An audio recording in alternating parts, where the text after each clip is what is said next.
आपल्याला फराळी चिवडा करायचा आहे. बाहेर खूपच महाग मिळणारा फराळी चिवडा आज आपल्याला घरच्या घरीच करायचा आहे. त्यासाठी इथे बटाट्याची साल काढून घ्यायची आहे.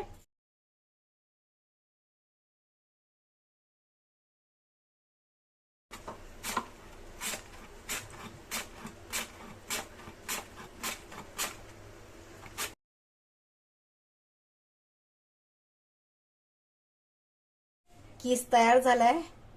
एक बटाटा किसून झाला की लगेच इकडे तळायला टाकायचं. तेल तापलेलं आहे. एका वेळेला जास्त किस टाकायचं नाहीये.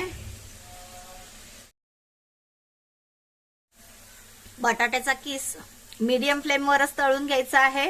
हाय फ्लेमवर तळला तर वरून तळला जाईल आणि आतमध्ये कच्चा राहून चिवडा नरम होण्याची शक्यता असते. त्यामुळे बटाट्याचा किस मीडियम फ्लेमवरच तळून घ्यायचा आहे. एक बॅच तळायला साधारण 10 मिनिटं लागतात. हे बघा, आता पाण्याचा अंश कमी झालाय.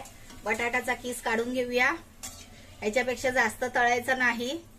तेल गरम असल्यामुळे किस गार होतपर्यंत कुकिंग प्रोसेस चालूच राहते आणि पुढे जाऊन अजून गडद रंग येतो. त्यामुळे एवढ्यावरच काढून घ्यायचंय आणि अशाच प्रकारे सर्व किस तळून घ्यायचं आहे. तळून झालेला किस असा टिश्यू पेपर ठेवून एका भांड्यात काढून घ्यायचं आहे. म्हणजे एक्स्ट्राचं तेल असेल ते सगळं टिश्यू पेपरला खेचलं जाईल. बटाट्याचा किस तळून झालेला आहे. आता आपल्याला मिरच्या फ्राय करून घ्यायच्या आहेत. इथे चिवड्यावर टाकून द्यायचे बटाट्याच्या किसवर. त्याचबरोबर आता कढीपत्ता फ्राय करून घ्यायचा आहे. बस, पाण्याचा अंश संपला की काढून घ्यायचं. जरा कुरकुरीत झाला की काढायचा. ओलर आता कामा नाही, नाहीतर आपला चिवडा नरम होईल. आता शेंगदाणे फ्राय करूया. फ्राय करताना थोडं मीठ टाकायचंय. मीठ टाकल्यामुळे शेंगदाण्यांना टेस्ट येते.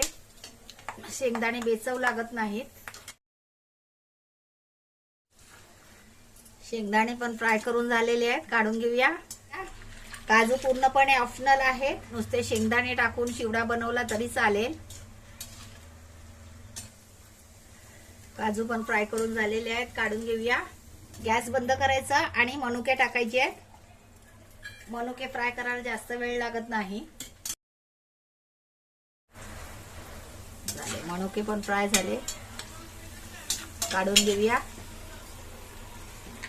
आता मिक्सरच्या भांड्यामध्ये थोडंसं मीठ घ्यायचं आहे चवीनुसार. जास्त मीठ नाही घ्यायचं. आणि थोडीशी साखर घ्यायची. एकदा मिक्सरला फिरून घेऊया. आणि आता हे चिवड्यामध्ये मिक्स करायचं आहे.